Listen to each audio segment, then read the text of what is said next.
Bienvenidos todos al Paraninfo de la Universidad. Empezamos esta jornada con el corazón dolorido por las noticias que hemos recibido y con el propósito de redoblar esfuerzos para construir cada día más un país donde estas cosas pasen cada día menos. Bienvenidos al Paraninfo de la Universidad de la República. Aquí, hace casi 100 años, funcionó la Convención Constituyente, que algunos dicen que marcó el comienzo de la etapa de la democracia moderna en el Uruguay.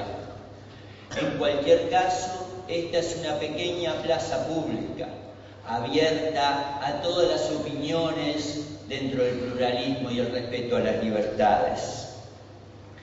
Queremos empezar por agradecer al Ministerio del Interior esta posibilidad de colaborar al servicio del país, como es la vocación de la universidad. Queremos destacar también con claridad desde dónde queremos colaborar. La universidad es una institución autónoma y que reivindica lo que llamamos autonomía conectada con la sociedad. Autonomía en el sentido de tratar de buscar lo mejor de nuestras energías y de nuestras iniciativas para ser creativos y propositivos. Conectada con la sociedad porque nada es más ajeno a la vocación de esta institución que la Torre de Marfil, que la idea de los académicos alejados de los problemas de la sociedad. Como cultivamos una autonomía conectada, tenemos cosas para decir, tenemos una reflexión propia desde la modestia, desde la vocación de diálogo con todos, desde el pluralismo. Los compañeros de la Universidad de la República que van a participar en este evento y en otros que se enmarcan en el convenio que dentro de instantes firmaremos, lo harán combinando a la vez su vocación de ser universitarios al servicio del país, su propia formación específica y el ejercicio del pluralismo, de la libertad de opiniones, desde la cual se construyen soluciones. En esta perspectiva está muy claro que frente a la problemática que hoy nos reúne, el país tiene que buscar caminos nuevos, desde la afirmación, por supuesto, del Estado de Derecho, de las libertades públicas, de la vocación de construir un país que se caracterice, que tenga una personalidad marcada por los derechos humanos y que desde esa perspectiva busque soluciones nuevas en lo que tenga que ver con la policía y con muchos otros aspectos para lograr lo que allí dice: menos presos, menos crímenes.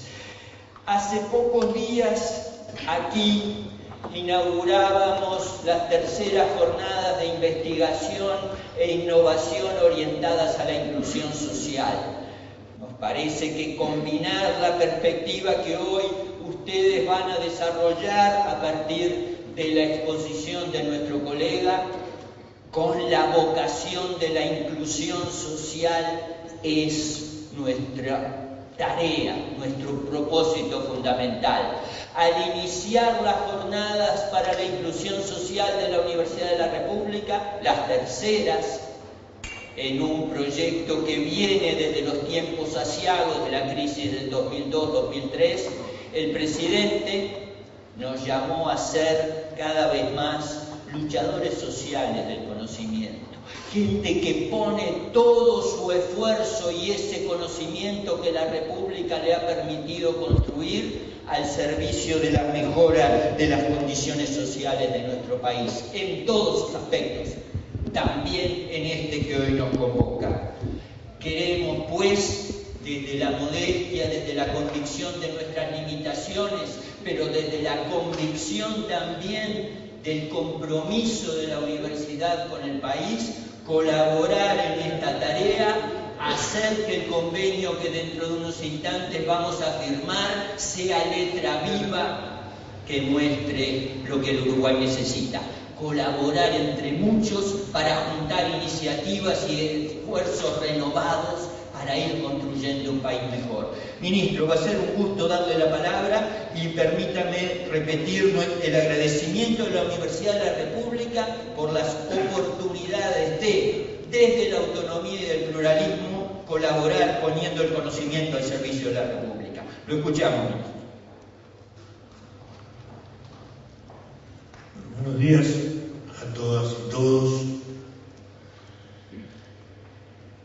Estamos viviendo momentos complicados sobre los que se debate mucho y también sin ordenar el debate.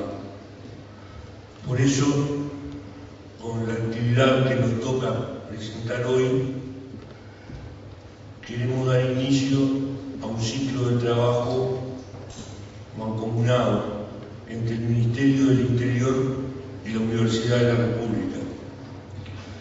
Somos conscientes, en este sentido, que el diseño de políticas públicas en un campo tan complejo, multifacético y sensible, sobre todo sensible para la opinión pública, como es el de la seguridad, requiere el concurso y la movilización de los recursos culturales más amplios posibles. Entendemos vital, por tanto, incorporar en el proceso de reflexión correspondiente la perspectiva de los actores universitarios, quienes históricamente han sido portadores de una rica tradición de elaboración intelectual y rigor científico, que generosamente siempre han puesto al servicio de las mejores causas nacionales y populares. Hoy queremos dar un primer paso en el establecimiento de un ámbito de pensamiento en el que confluyan y se conjuguen las perspectivas de los actores encargados de velar diariamente por el mantenimiento de la seguridad pública, con los riesgos que conlleva, quienes poseen un considerable bagaje de experiencia procedente de la práctica, con la mirada rigurosa y sistemática de los círculos académicos locales. Creemos que la articulación de estas dos formas de saber permite alcanzar una síntesis conceptual superior, mucho más rica en matices que la que hace posible cada una de estas perspectivas consideradas separadamente. A efectos de dotar a este proceso del mayor potencial posible, hemos procurado ensamblar un abanico de perspectivas y enfoques tan plural y diverso como fuera posible, sin reparar en mezquinas consideraciones de orientaciones políticas o ideológicas, y no poniendo más requisitos para la participación que la exigencia de excelencia profesional y o técnica entre los participantes. Sin perjuicio de las consideraciones anteriores y en aras de establecer desde el inicio una comunicación franca y sincera, deseamos dejar en claro que abordamos este proceso a partir de una serie de convicciones profundas. En primer lugar, que ningún gobierno, cualquiera sea su signo político, puede renunciar a ciertas obligaciones que son inherentes a la tarea de gobernar. Tal es el caso de garantizar la vigencia y el respeto por el ordenamiento jurídico vigente, tarea que hemos tratado de cumplir estrictamente y que seguiremos cumpliendo conforme a los deberes que nos impone la Constitución de la República.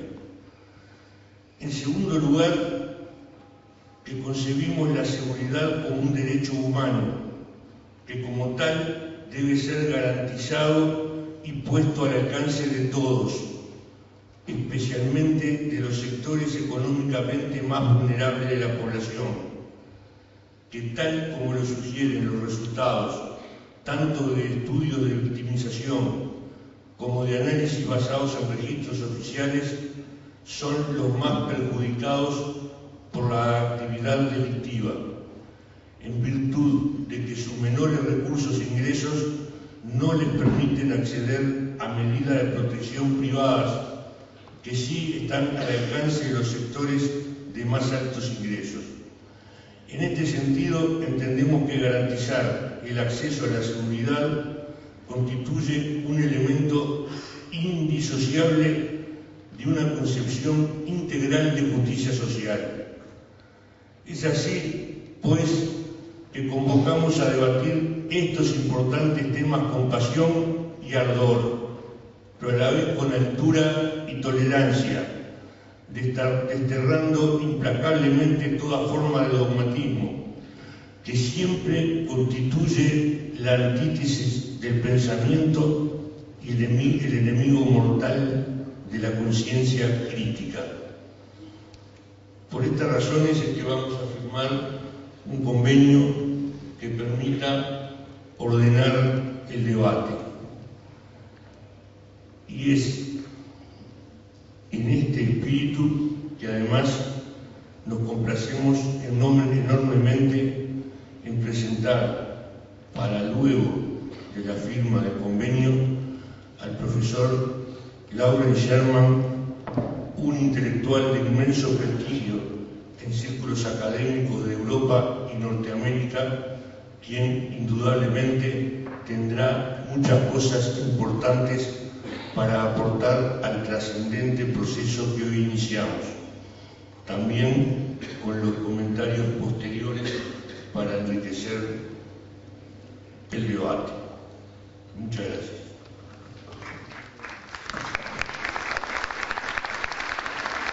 Por favor, le pedimos a la escribana de la universidad, Sandra Rodríguez, que nos ayude a firmar el convenio al que hizo alusión el ministro Bono.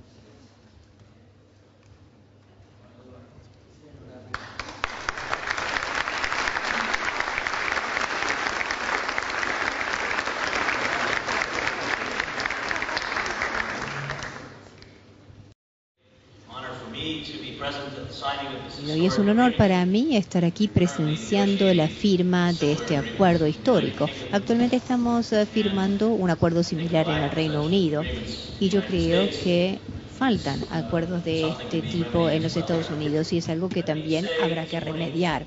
Permítanme decir esta mañana que yo me propongo referirme a tres cuestiones científicas, cada una de las cuales tiene implicancias filosóficas, prácticas, y es indudable que oiremos algunos de esos planteos en la discusión. Pero para los 80 minutos que tengo, voy a concentrarme en el hecho de estas preguntas. En primer lugar, si el hecho de agregar más agentes policiales puede reducir el delito en cualquier sociedad, incluyendo la uruguaya. En segundo lugar, si al reducir la cantidad de detenidos en las prisiones, podremos también reducir el delito en vez de aumentarlo, como podrían pensar muchos. Y en tercer lugar, si el hecho de agregar agentes funcionarios policiales, de hecho, reduce la mala conducta policial y la corrupción, en vez de empeorarlo, como podrían especular algunos. Cada una de estas preguntas se ha investigado de diferentes maneras en los últimos 42 años.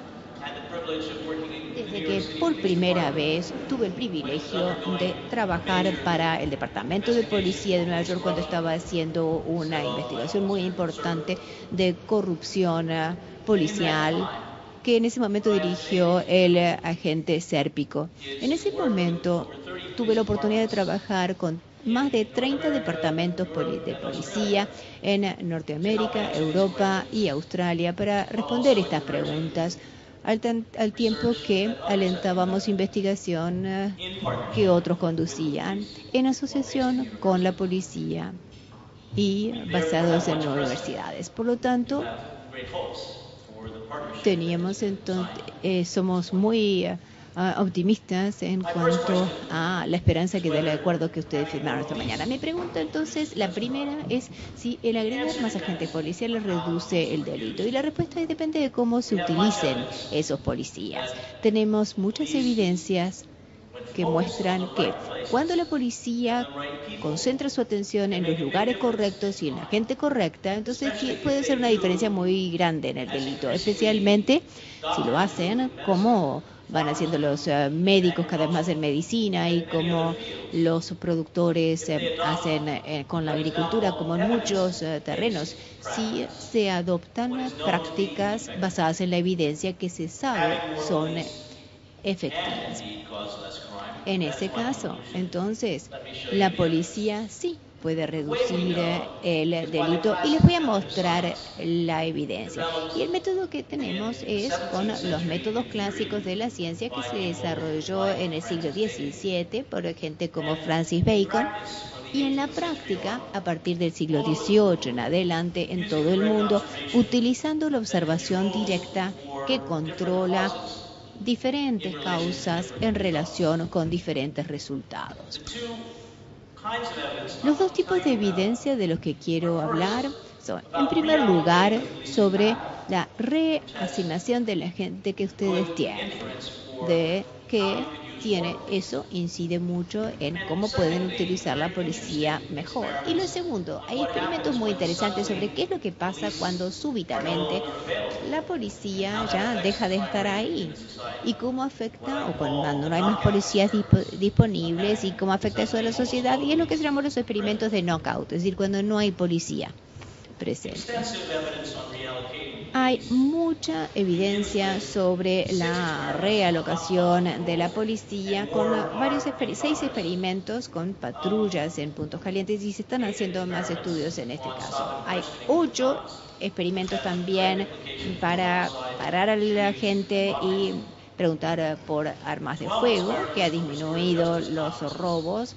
12 experimentos con conferencias de justicia restauradora y experimentos que se encuentran en curso sobre la teoría de que la policía puede reducir más el delito manejando a los infractores en la comunidad que llevarlos a un juzgado. Los 6 experimentos de puntos calientes se hicieron en la región del Atlántico Norte, 5 en Estados Unidos, 1 en Londres, y si estos experimentos se aplicarían en Uruguay es una pregunta que podrían responder haciendo experimentos de este tipo aquí. Ahora, permítanme contarles por qué es que se hicieron inicialmente. La mejor ilustración de esto viene de Tokio, de Japón, donde el análisis que nosotros habíamos hecho en Estados Unidos, mostrando que un 3% de los lugares en una ciudad producían más de la mitad del delito y el delito está extremadamente concentrado en estos lugares pequeños. Eso implica que si ustedes ponen patrullas de policías en los valles del delito, donde prácticamente no hay delito, no van a tener demasiado efecto sobre el delito porque no hay mucho delito.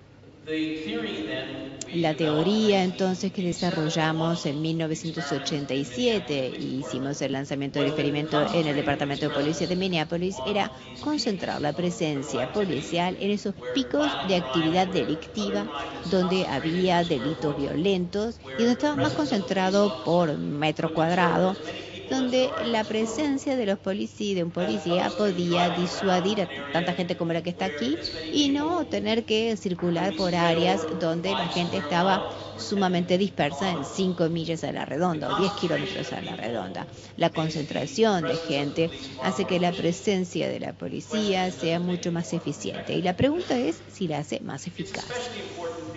Es especialmente importante porque esos picos que les mostré no es que van y vienen. Nuestro estudio en Seattle, de colega Weisberg de la Universidad Hebrea de Israel, muestra que estos puntos calientes se mantienen en periodos de 15 años. Y lo que es más importante, que cuando el delito baja en una ciudad, como sucedió en Seattle desde el 89 hasta el 2002, cuando el delito baja, no lo hace solamente en las áreas, no lo hace en las áreas parejas, sino más en las áreas calientes, porque en la parte de arriba de esta gráfica solamente un 15% de todos los segmentos de las calles de Seattle, y donde esos lugares eran responsables de un 50% de los delitos, y cuando los delitos bajan en esos segmentos de las calles donde era alto, no sube en los segmentos donde había poco delito. No es como cuando uno aprieta un globo para que el aire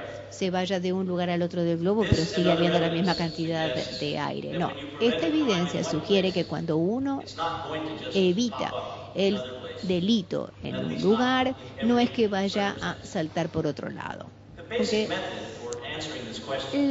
el método básico para responder esta pregunta, que fue desarrollado originalmente por mucha gente, pero cristalizado en la Universidad de Cambridge por Serrano Fisher, es la idea de dividir cualquier grupo a la mitad, de manera que uno pudiera tener patrones prácticamente idénticos en cada grupo, la misma proporción de jóvenes, de viejos, de hombres, de mujeres, de gente con antecedentes penales, sin antecedentes penales. Y de hecho, la primera vez que se hizo fue para agricultura. Y parte de la prosperidad que tiene Uruguay hoy como un exportador de productos agrícolas seguramente viene del uso de conocimiento de estudios controlados aleatorizados, que seguramente lo conocen muy bien en la Facultad de Agricultura de la Universidad de la República, como también en la Facultad de Medicina, en los laboratorios, etcétera. Este método ha sido utilizado con la policía desde que empecé a trabajar en esto profesionalmente en el 74, e inclusive utilizando una distribución aleatoria al arrestar a la gente, y así también distribuyendo aleatoriamente a un grupo de policías, por ejemplo, especializados en la violencia doméstica. Este método actualmente responde las preguntas más básicas de la acción policial y de lo más caro que hacemos, que es poner uniformados en patrulleros para que patrullen la ciudad, para que protejan a la gente. Y tenemos que ver cuándo y dónde se ponen esos patrulleros para obtener los mejores resultados. En 1989 nosotros identificamos 110 esquinas que no eran visibles desde otras esquinas de alta delincuencia, y esas 110 cruces fueron seleccionados por computadoras y se les adjudicaron a 2 grupos iguales de agentes de policías. 55 cruces. Bueno, en teoría, la mitad de esos cruces tenían 3 veces el número de patrulleros que lo habitual, y en los otros 55 nos iban a hacer el trabajo habitual, es decir, iban si los llamaban, etcétera. Y después de 8 meses se vieron grandes diferencias entre estos 2 grupos de 55. En ese momento el delito estaba aumentando notoriamente en la ciudad, pero el aumento fue 2 tercios menor en aquellos lugares donde tuvimos policías adicionales que en aquellos lugares donde no. Y teníamos observadores que iban anotando en la libreta, iban haciendo muestreos de lo que observaban por $700 y anotaban, por ejemplo, si veían la venta de drogas, prostitución, etcétera, diferentes delitos. Y todo esto se hizo con computadoras, que es muy barato, pero el hecho de pagarle a estos observadores que, como estudiantes de ciencias sociales y de doctorado de la Universidad de Minnesota, estaban teniendo un buen entrenamiento, pero que ya no son necesarios para la pregunta más importante, y es ¿cuántos minutos le dedican los policías a ese punto caliente? Y esa pregunta ahora la podemos responder con tecnología, con radios de la policía que se usan en todo el mundo, desde la India a Estados Unidos, con GPS, con satélite de posición geográfica, de manera que si la policía, la radio de la policía puede ser seguida cada hora, y al ir rastreando la presencia de la policía y la ocurrencia del delito, podemos ver la relación clara entre lo que hace la policía y la actividad delictiva, que no difiere mucho de cómo los médicos estudian cómo responde una infección a un antibiótico, porque el microscopio nos permite ver mucha información que también se aplica a la ciencia de policial. En ambos grupos aumentó la cantidad de delitos, pero aumentó mucho más en el grupo donde no se había vigilado, o sea, el grupo control. Esto demostró que había un beneficio en un patrullaje más intensivo de los puntos calientes identificados. La presencia policial disminuyó el crimen en forma objetivamente comparada con los lugares donde no se vigiló tanto. Hubo un 50% menos de robos en los lugares más vigilados, y también hubo un 50% menos de desórdenes sociales. Lamentablemente, este tipo de ensayos no nos habla de la posibilidad de que el delito se haya trasladado de los lugares vigilados a los lugares no vigilados. La mayor parte de los estudios que han realizado este tipo de cosas han demostrado de que esto no es así, no es el caso. Cuando se reduce el delito en los lugares vigilados, la reducción es verdadera y no se trata de desplazamiento. Por lo menos esto es lo que se cree hasta el momento. Lo importante ahora es saber cuánto tiempo tiene que estar la vigilancia intensiva policial en cada uno de los lugares calientes identificados. ¿Cuántos ratos deben permanecer allí? El jefe de policía de Minneapolis, en marzo de 1989, indicando que la policía estuviera más tiempo en los lugares. Aquí ven en esta curva cómo esta curva muestra los minutos en que se encontraban los grupos de vigilancia en los lugares calientes durante los distintos meses del año. En julio, el experimento básicamente había fracasado en el sentido de que no había cambios en la delictividad del sector comparándolo con el tiempo que se permanecía la vigilancia.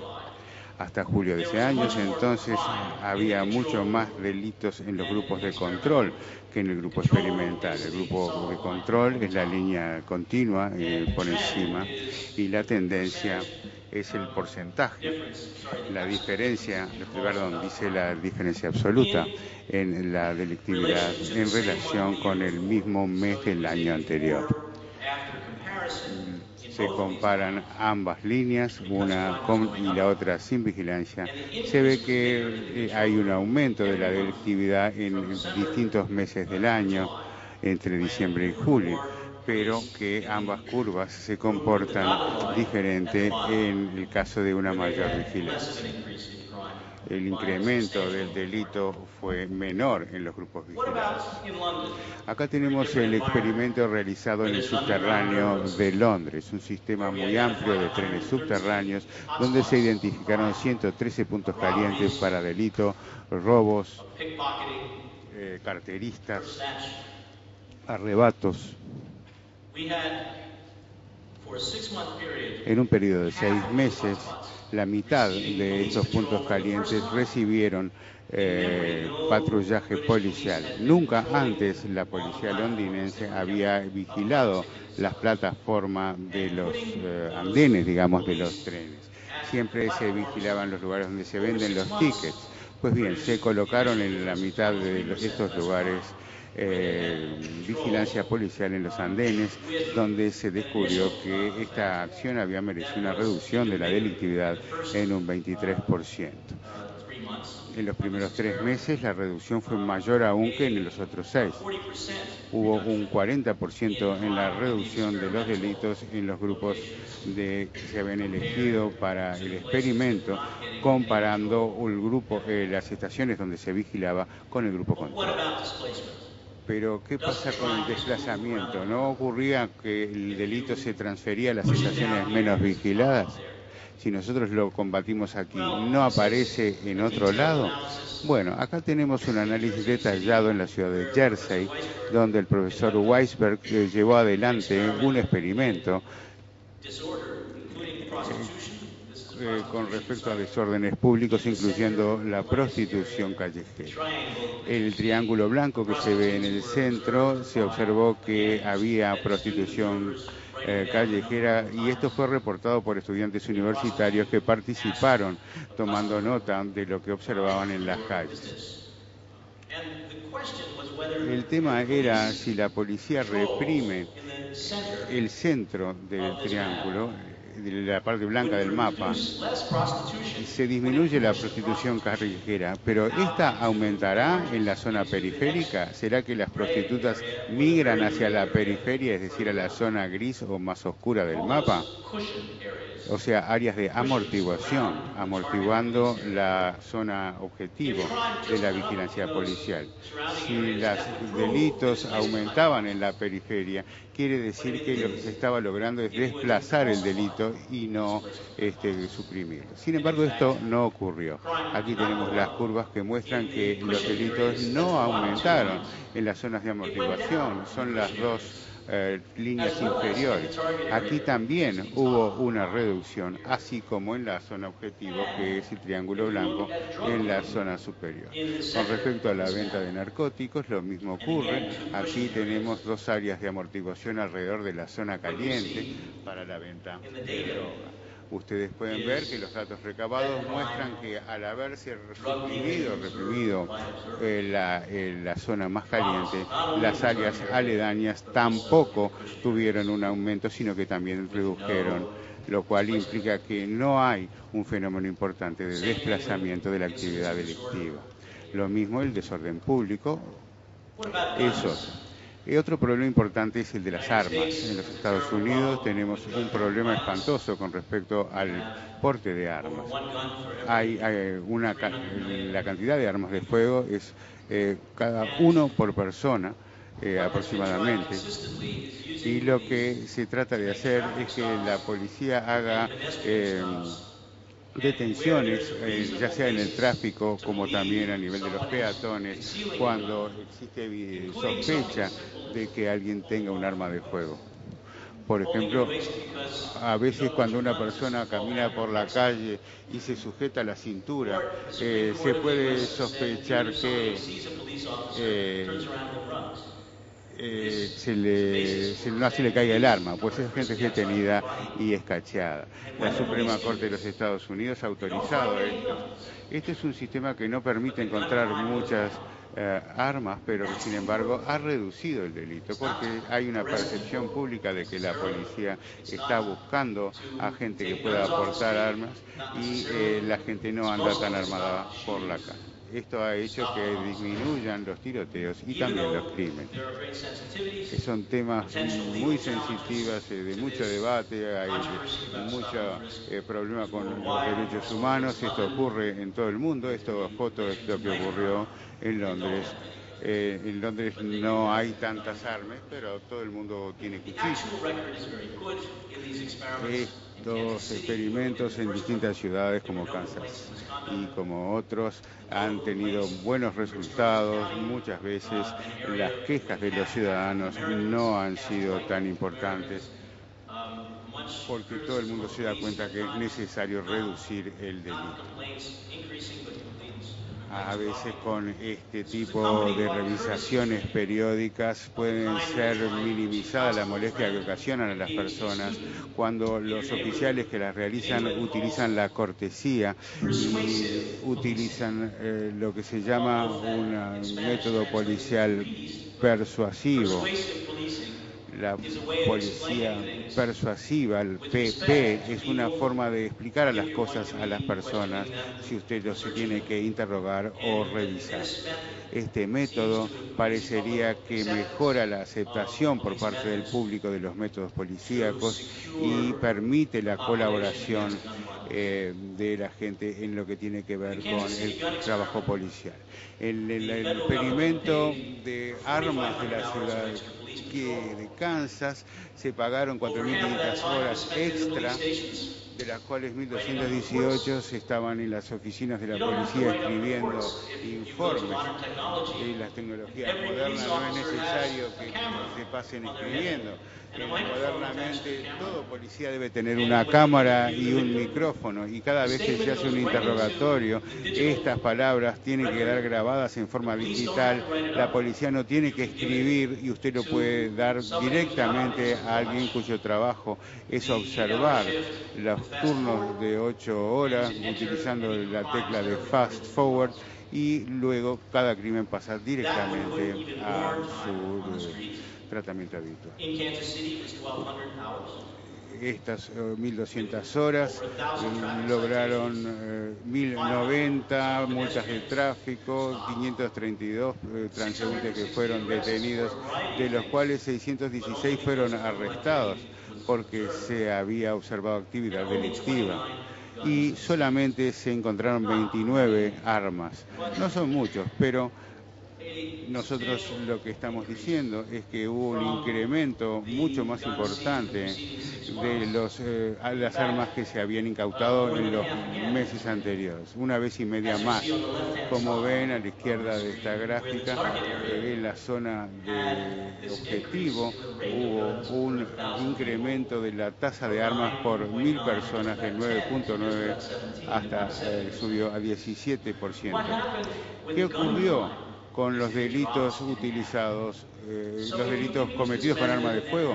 Bueno, se redujeron a la mitad. Si ustedes tienen que una pequeña incautación de armas logra una gran reducción en los crímenes cometidos con las mismas, ¿cómo sabemos que esto se debió a la medida realizada?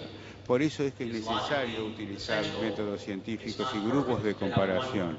No es necesario siempre tener un experimento que se llama fase 1, es decir, un grupo de control donde nos muestra que un determinado operativo realizado en una zona es efectivo cuando es comparado con otra zona lo más parecida posible en la cual no se ha realizado. Esto permite obtener una evidencia científica que asegura a todos los que quieran así saberlo que se trata de un resultado del operativo y no un resultado aleatorio.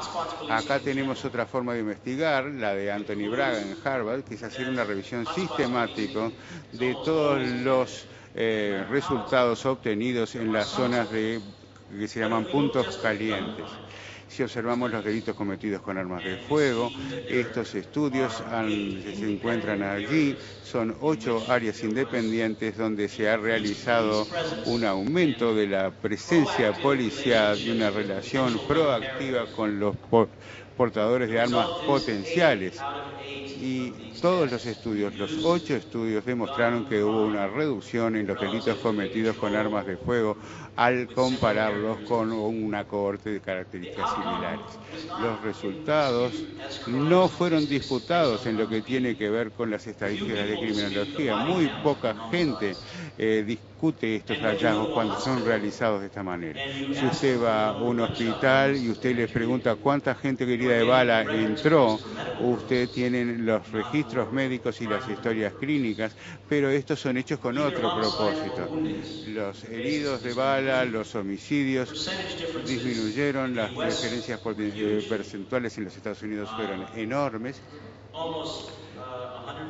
casi el 100% en algunos lugares, 100% en un lugar. En Bogotá y Cali, en Colombia, la reducción no fue tan importante, pero la tasa de homicidios era muchísimo más alta y los experimentos se hicieron, los estudios se hicieron solamente los fines de semana.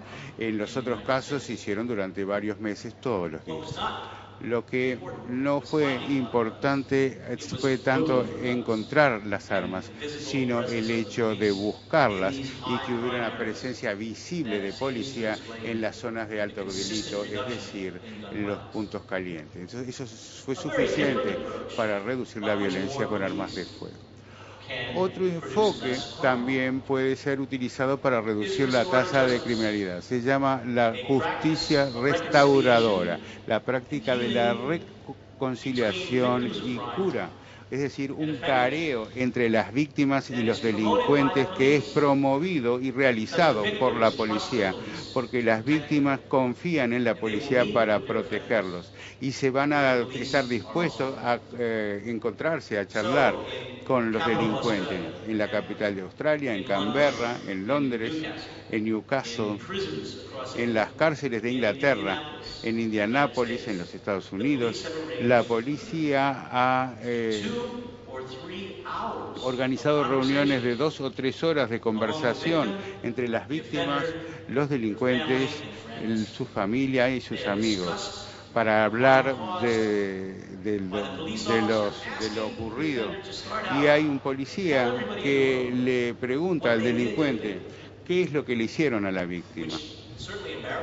Esto, por supuesto, no les gusta nada, pero cuando la víctima y la familia de la víctima y luego la familia del delincuente también que está presente, todos dicen qué mal que se siente acerca de lo que ha ocurrido. Entonces el delincuente está sufriendo también. Después de 3 horas de esto,